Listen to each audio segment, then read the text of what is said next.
If you're not already subscribed to this YouTube channel, go ahead and hit the subscribe button now, along with the bell icon so you can be notified whenever a new video is posted. And if you're already subscribed, check and make sure that YouTube hasn't unsubscribed you. And of course, be sure to give the video a like as well as share it on your social media. The white supremacists hate that. And now, the Sunday address. You know, one of the perks of being the black media is that we are years ahead of the curve. When you got the white media pumping out the propaganda, and you got the bootlicks and the low information commentariat who are sitting there slamming their gums, thinking themselves so bright, they think to themselves they're bright until eventually they come around to saying what we say. We don't have to change our position. All we got to do is wait, usually a few years, and the rest of these clowns, they have to change theirs. So here's the latest example. Exclusive poll. Black voters aren't thrilled with Biden, but dislike Trump more.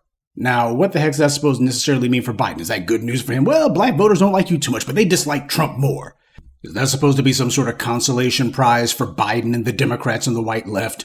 Black voters hate Trump more than they hate you. You know, this is 2016 all over again. Black voters didn't like Hillary Clinton, even though they disliked Trump more. So what did they do? They didn't vote for Trump. Instead, they just stayed home. Disliking the Democratic incumbent is more than enough to cost them the election. That's the lesson of 2016, but apparently some folks didn't get the memo. Now, what's interesting about this article is that one of the white media's main propaganda outlets, USA Today, is finally admitting that even though for the last 4 years they and others have been claiming that black voters are leaning towards Trump, that's been their headlines, hasn't it? But now they're proving it was all a lie. I've been telling you this for years. When you saw those headlines saying black voters have soured on Biden and now they're gravitating toward Trump, that was a lie. And it wasn't even just Fox News alone who was saying it. You had all of these, what they would like to call the left-leaning media, saying the same thing. What does that tell you? The white media knew it was a lie when they said it. Their goal was to program you to think that you have to choose one or the other, to keep you on that treadmill. So they admit the obvious, black voters are tired of Biden in specific and the Democrats in general. Then they throw in a lie. And that means you're turning to the GOP, right? White power controls both of the major parties, so it's in their interest to try to brainwash you with the propaganda. But thanks to the black media, the lies didn't take. Now the white media is admitting reluctantly what we've been telling you for years. No, black voters are not breaking for Trump. They're just breaking away, period. And bringing out the bootlick cheerleaders hasn't been working. Yeah, bringing out your Black Votes Matters and the rest of these clowns. Go ahead and bring out Big Bird and the rest of this menagerie of losers. These guys have had no impact whatsoever. And that's what's got them shook. When they try the propaganda, when they take the fact that they have a total media monopoly and they carpet bomb us with their talking points and it doesn't work, that's when they got worried because they don't have any other tricks up their sleeves. And as a result, Joe Biden's taken on water and his numbers just continue to fall because he's lost the base. And the base is not the LGBT vote. It's not the Hispanic vote. It's not the Asian vote. It ain't immigrants or white women or anything else. It is the black vote, full stop. And the black vote has thrown Biden overboard. And what's the impact this has had on Biden? Well, the reality is he is now facing a ton of gaps. Memory gaps, a credibility gap, but most of all, he's facing an enthusiasm gap. And that's the worst gap of all. Biden is clearly going through cognitive decline, but the only thing declining faster than his mind are his poll numbers. Those are in free fall. Now, this USA Today article talks with a couple of 20-something black voters from Michigan, and that happens to be one of the main battleground states. Biden ought to have that one sewn up, but he doesn't. Trump actually has it. Why? Because when you decide that you're going to ignore the black vote, you have ceded the entire state to the Republicans. That's how it works. And we ain't talking about no doggone blue state. There are no blue states. I've been saying that for years. Would you have red states that have large blue enclaves? Michigan would be a red state if it wasn't for the black stronghold of Detroit. It's those black cities that make them blue states, quote unquote. Same thing with Georgia. Georgia's a blood red state. Marjorie Taylor Greene comes from there. That's her own personal clavern. And yet, Atlanta put not one but 2 Democrats in the U.S. Senate. Why is that? Because mainly you got the black stronghold of Atlanta. That's why. Same thing with Philadelphia. Going ahead and putting John Fetterman in the Senate. God, what an error. But then again, that Shapiro character, he's just as bad. The only difference is he holds his tongue a little bit better. And all these slaps in the face that they've been giving black voters have added up. So you got these young black voters going, you know what? I see no reason to turn out in November. Yeah, this is turning out to be 2016 all over again. Oh, but young voters, we need to connect with young voters. If you're not putting anything on the table, why the hell should they support you?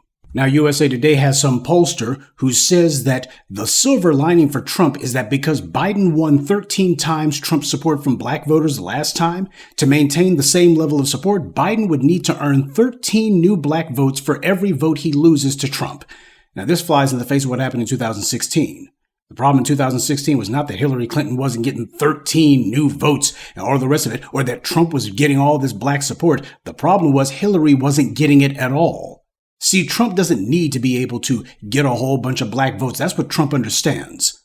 All he needs is for black voters to look and go, you know what? Ain't no reason to turn out in November. That's what he's waiting on. That's what he's looking for. That's what the Republicans are counting on. Black voters staying home. But the only one who can keep the black voters at home is Biden. Nobody else can do that. If black voters really want to turn out, I mean, for real, we've shown it time and again, ain't nothing the Republicans can do to stop us. So if black voters are not turning out, it's because the Democrats have given no incentive. Now, of course, being the white media, their job is to obfuscate the truth, to conceal it, cover it up, not to actually reveal it and discuss it. So they've done what they always do when talking about what's wrong. What is it these people are upset about? They do the same old mamby-pamby talking points about something, inflation, something, the economy. Now, if the white media or any of their Democrat shills want to know what the real issue happens to be that's dragging Biden down on the quote-unquote economy, it's this. I've been saying for years now that the biggest problem the Democrats have is the housing crisis. They've allowed big investors like BlackRock and others to swallow up entire neighborhoods to the point that they own damn near a majority of single-family homes in many areas. And they're all only rentals now. And Democrats have done absolutely nothing about it. All you got to do is look at the place that was ground zero for this horrendous trend, California. This has been going on for decades there. The last time that California was affordable was back in the 1980s, when Jerry Brown was governor. But he was one of the main people who oversaw the initiation of what was going to be pricing people out. More recently, you have people like Gavin Newsom. He was the mayor of San Francisco, which happens to be the epicenter of the housing crisis. Just absolutely astronomical mortgage prices, astronomical rents. This is the place where the quote-unquote the rent is too damn high party made national headlines. It couldn't have been more clear to Gavin Newsom exactly what the problem was, and he did see it. But it was also clear that the people who were causing the housing crisis and causing the sky-high housing prices and rents, these were the people he was depending on for political donations, so he wasn't going to do anything about it. What did he do? He ran for governor. That's what he did about San Francisco's housing crisis. And as a result, predictably, the problem has been allowed to go from disastrous to catastrophic. And what has Governor Newsom done about that? He's running for president. Young voters in particular understand that they're being locked out of the bottom rung of financial independence, which is owning a home. That's the main thing that gives a person stake in the society. Instead, they've been abandoned by the very Democrats who claim to want their vote and are allowing predatory renting entities, usually corporations, to go ahead and lock them into a lifetime as renters, and the Democrats do nothing about it. But then again, when you look at the Democratic Party and you see who their big campaign donations are coming from, it's these same real estate entities. And in many cases, Democrats own stock with these companies, and their family members work for them. But it's no better on the Republican side of the ledger. Republicans like Ron DeSantis are still trying to find the next critical race theory. That is a 3-letter acronym that they can paint up as being the next, hey, here's something that's about black people, let's go ahead and attack it. So DeSantis is running around like a lunatic, spouting what increasingly sounds like random 3-letter gibberish. CRT, DEI, ESG, ABC, XYZ. And while it is true that the Fox News crowd has occasionally taken some pot shots at BlackRock, it's only for, as they say, being a purveyor of DEI, whatever the hell that is. But notice how the white right is being extremely careful not to attack BlackRock on the basis of how many houses they've taken off the market. They could score some easy points on BlackRock doing that. And the centrists and a lot of left-of-center young people who ordinarily don't agree with Fox News on anything would be sympathetic to that particular message. But neither the DeSantises nor the Fox News dare attack BlackRock on that basis. And it's for the exact same reason the Democrats don't do it. They're all playing the same game and for the same reasons. BlackRock's wealth doesn't come from who they hire, or what social issues Fox News or Ben Shapiro claims that they champion. BlackRock's entire wealth comes from what they own. That's what they're in the business of doing. Owning things. So whenever you whine about DEI, that means absolutely nothing to BlackRock, and it's not meant to. Neither the white right nor the Democrats are about to bite the hand that feeds them. But that same hand is strangling these young people and depriving them of what they should have. And it's not just BlackRock. There's entire constellations of entities doing the exact same thing on everything from housing to basic utilities to whatever the heck else you want to name. But neither Biden nor anyone else is speaking on this. And this is what's fueling the so-called cost of living crisis. It's completely and thoroughly manufactured. The people are being allowed to get ripped off, and both major parties are standing by letting it happen because they're getting paid off of it. This is where the screw the system sentiment of 2016 came from, and this renewed push for it that's proliferated the last few years. This is why I spent years telling you that Biden's distraction about student loans doesn't really mean anything. It's just the same old empty political posturing for the cameras about which way is preferable to pay off predatory lenders. But it doesn't take any money out of anybody's pocket, at least not the people who matter. On the other hand, if you pass laws that make it illegal for these investment firms and others to be buying up neighborhoods, pass laws that force them to divest from the houses they've already taken off the market, place strict limits on how many homes that these landlord corporations can own, now that on the other hand would take money out of their pockets, but it would also make things better too. I'll say it like I've been saying it for years. The cost of living crisis is actually a cost of housing crisis, because that's the main driver of the entire problem. At the very least, it greatly exacerbates everything else. Paying for gas and groceries becomes a lot harder when the rent just keeps on rising, and your raise at work means nothing when the rent rose too. Both Democrats and Republicans know that this is a huge issue, the key issue. But neither the liberal blue states, which claim to care so much about the downtrodden and disenfranchised and the working poor, will do anything about it, and neither will the so-called freedom-loving white right in these red states, who claim to believe so much in liberty, opportunity, and the American dream, whatever that was. Even the orange man doesn't dare speak about it. The third rail of American politics is to take aim at the interest of organized money. As long as these big donors are getting rich, then both political parties will continue to get big donations too. It's a mutual protection racket. Biden's trying to see if he can walk that particular line, thread that particular needle, and it ain't working. This is what Obama did when he ran for office in 2008. Instead of actually dealing with the issues that black voters were concerned about, instead, he chose to talk all that soaring rhetoric about Americans getting along, but he didn't address the money, which is the only thing that matters. But even if there wasn't a housing crisis, the most important economic issue of all, reparations, would still have to be addressed. That's the real elephant in the room that nobody's talking about. Biden hasn't done anything to improve the lives of black voters. So much for we've got your backs, huh? 4 years ago, the timid, the cowardly, and the dishonest said that Biden will have to do things for black voters because after the 2020 uprisings, he know what could happen if he doesn't. And I told you then that was stupid talk. Once you've shown these politicians that you'll bend the knee without having gotten anything in return first, you've shown them that they have nothing to fear from you. Either you stick to your guns, or for 4 years, you're going to get slapped in the face, and that's exactly what's happened. That's why right after Biden's win, I posted on Twitter a couple of video clips from that Greek economist saying for the next 4 years, don't expect anything. I wanted to show you, for those of you who need it, see, here's some white people who agree with Professor Black Truth. So it ain't just me saying it, even though I did say it before they did. So for all the folks out there who were quaking in their boots, 'cause that's what it really was, it wasn't resolve, it was fear, thinking we gotta vote for Biden because Trump, he's gonna be dangerous. What has Biden done? Has he done anything for black voters yet? He's sending billions of dollars to Israel on a weekly basis, but he tells you and me that there's nothing in the treasury for us. Biden and the Democrats are supporting the passage of laws that makes it where if you so much as criticize Israel, a foreign country, that's considered to be anti-Semitic. Meanwhile, he tells you and me there's no support for an anti-black hate crime law. Meanwhile, they can get an anti-Asian hate crime law passed, and they're working on one for the LGBT community. They're working on one for the Jewish community. For black folks, that's just a bridge too far. Can't do that. But it was later on in the article where USA Today showed pretty much the reason that they were posting this. It was basically supposed to be some sort of piece meant to push you in a particular direction. They quoted some woman, a Gen Xer from LA named Alicia Coulter, who in all likelihood is a Democratic operative. Most of these people the white media likes to talk to for these kind of pieces are politically connected. Either they work for one of the major parties directly, or at the very least, they work for organizations aligned with the major parties. And by the way, here's a picture of the woman. I'm not sure why, but I'm getting vibes from her that she's your typical black shea butter feminist shill for the Democrats. She strikes me as someone who's far more interested in gender warring and dividing black men and women than she is on black empowerment. In fact, for the little quote that they gave her in USA Today, she didn't mention black at all. Yeah, that's pretty much par for the course for this type.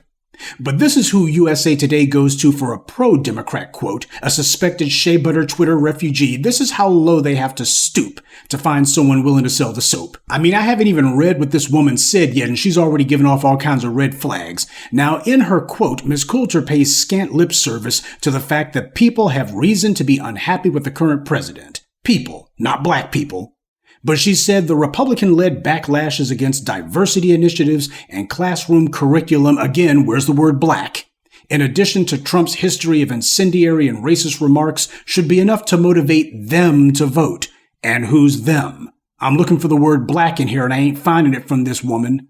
Quote, I'm frustrated that certain age groups, especially millennials and Gen Z, question if Trump would be better for them in terms of lowering taxes and improving the job market, Coulter said. Well, I'm frustrated with the fact that this woman doesn't use the word black. And then she has the nerve to go on to say, let's use some common sense here. Well, how about some common reading skills? Because I'm looking for the word black in here and I ain't seeing it. So, like every black Democrat shill, this woman tries to deracialize the conversation so that it's more palatable to who she hopes will be her white paymasters one day.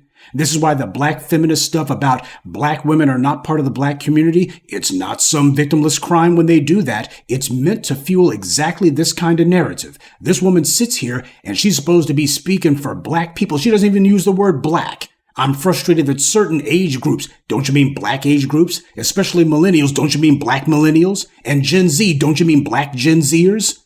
Would question if Trump is better for them in terms of lowering taxes and improving the job market.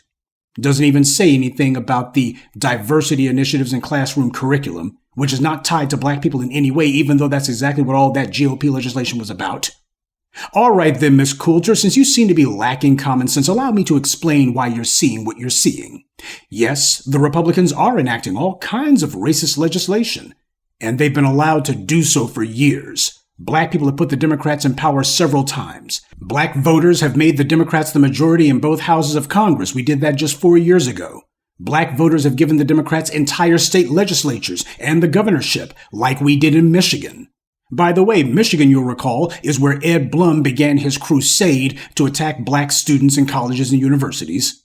So now that the Democrats have total control of the Michigan legislature, what have they been doing there for black voters, the black voters who handed that legislature to them, and the governorship? What have they done for those black voters? Nothing. Nothing at all. Oh, they passed abortion legislation. That was their top priority. But nothing for black voters whatsoever. And you had the mass poisoning of black residents in Flint, Michigan. So what have the Democrats in the Michigan legislature done to hold Republicans of the GOP and all these scumbags to account for that? Nothing. And this is something they've been doing nationwide. Doesn't matter if it's in Mississippi, doesn't matter if it's in Texas or anywhere else. They don't do anything for black voters when they get in power. So Democrats cannot come to black voters claiming that they're on our side or pointing to all the racist laws the Republicans are passing when every single day the Democrats sit there on their hands and don't do anything about it. Not so much as one Democratic-controlled state legislature has done anything to politically retaliate against the Republicans with legislation that targets their voter base. Because the reality is the Democrats want those white moderates, read casual racists, and on top of that, they're very much in alignment with the Republicans when it comes to black voters. They want to be rid of the political pressure that black voters have been putting on them, but the only way they can do that is if they can draw in more non-black voters. Problem for the Democrats is, no matter what the white media may try to say, it's not happening. All the mindless chatter about Latino voters, Asian voters, LGBT voters, white women voters has turned out to be false. All those constituencies keep breaking for the GOP because they all understand how the dominant society holds out an olive branch to these groups if they get on board with the foundation and core tenet of white supremacy, which is anti-black racism. Since the days of the Red Indians getting on board with slavery, every group that white supremacy's gone to has told them all, this is how you get in good with the dominant society. Show us that you're on board with attacking black people, and they've all done it. Doesn't matter if it was Irish emigres, or Italian and Greek immigrants, later on the Asians and Hispanics, they all know exactly what the tune is. So that's my question to Ms. Coulter. What have Democrats done to punish Republicans for all of these legislative attacks that you allude to? Well, I can tell you exactly what they've done. Nothing. Because they're fully on board with it. Their goal is to con the gullible into thinking that they're not. You let the GOP threaten something that white women want, like abortion, and the Democrats, they get off their butts immediately. They organize statewide referendums in red states to combat that. Oh yeah, they'll go right into the belly of the beast on that one. Oh, you're doing something that these white women voters don't like. We gotta do something. We're gonna go into red states and do it too. All it took was one time for Clarence Thomas to say that maybe the Supreme Court needs to revisit their ruling that legalized gay marriage. All he did was say that one time, and the Democrats immediately fell over themselves to write a federal gay marriage law, and they got it passed in record time. If you're not black, Democrats will move heaven and earth for you, and nobody will be talking about how unpopular it is, or how much opposition there is to it, or can you just wait till the next election? But with anything that black people demand, it's not feasible, it's not popular, wait till the next election. Maybe we can do something then. And also, this Coulter woman, she gave the whole game away on that front too. She confirmed exactly what I and others have been telling you for years, that the Democrats let these Republicans pass these laws as a way to pressure us into voting for nothing. That the Democrats can ignore our demands because the Republicans are passing all these anti-black laws. She confirms it. She doesn't say a word about reparations or any other form of tangibles, that should be enough to get us to vote. That's not what she says. She doesn't even say that the Democrats will do anything about all these laws that the Republicans are passing. All she says is that the Republicans' anti-history and anti-diversity legislation, that should be enough to get us to the polls. Or did she mean to say get our booties to the polls? She said it herself. Not a word or a syllable about black people, much less what we're going to get. Because the entire idea is to have us vote for nothing. Use the GOP as a boogeyman to scare us to the polls, get us to drop our demands so the Democrats can keep this political con game going without doing anything for us. And here you have a black person justifying it. Well, look what the Republicans are doing. That should be enough to get you to the polls. Well, if that's not enough to get us to the polls, and clearly it's not, why isn't this Coulter woman instead saying, you know what? We need to start finding out what will get these black voters to the polls. She's not doing that. Instead, it's, this is what we say is important, and this is what we're interested in, and you need to be interested in it too, and even if you're not, you need to do it for the greater good. Get your butts to the polls. We told you what to do. Well, let me tell you something, Ms. Coulter. Voting for nothing is not common sense. Falling for the same old political shell game every election cycle, that's not common sense either. Getting results is. But the Democrats have not promised any results, and they haven't delivered any either. Even if reversing and repealing these anti-black laws was our top priority, and by the way, there's nothing wrong with that. If you're in favor of it, good. I am too. The problem is, not one Democrat is running on a platform of overturning that legislation either. So again, she's naming problems that the Democrats have allowed to fester. They allowed this stuff to happen. But she's not naming even one Democrat who said they're going to do anything about it. Biden sure as hell hasn't. So what's our motivation supposed to be to go to the polls? Wishful thinking? So much for common sense, huh? And I'm sure that by now, more than a few of you have probably noticed that I haven't actually mentioned anything about Biden's poll numbers vis-a-vis Trump. I haven't given any specifics on that, and the reason why is it doesn't matter. Donald Trump got convicted of all of these dozens of felonies, and yet it hasn't resulted in his numbers tanking. And you got people in the white media who've been saying for the last couple of weeks now, well, ever since Trump got convicted, we'll see when the polls come out whether or not this has hurt him. Well, the polls have come out, and looks like it hasn't hurt him after all. In fact, it's actually helped him. But that's because Biden has done nothing to help himself. That's the point. And you got the white media and their black shills who are sitting here going crazy telling black voters we have an obligation to bail Biden out? I don't think so. If things continue the way that they've been going, it's going to be a repeat of 2016, all right. And this time around, instead of fear, doubt, and intimidation reigning, it's going to be a victory for common sense. Good evening, and be one. I'd like to take a moment to mention some of our contributors. Charlie, Arlaz, Alan Reese, William, and Cynthia Nixon. Salute to them and thank you to everyone for listening, liking, and sharing this message. Black empowerment only exists because of you.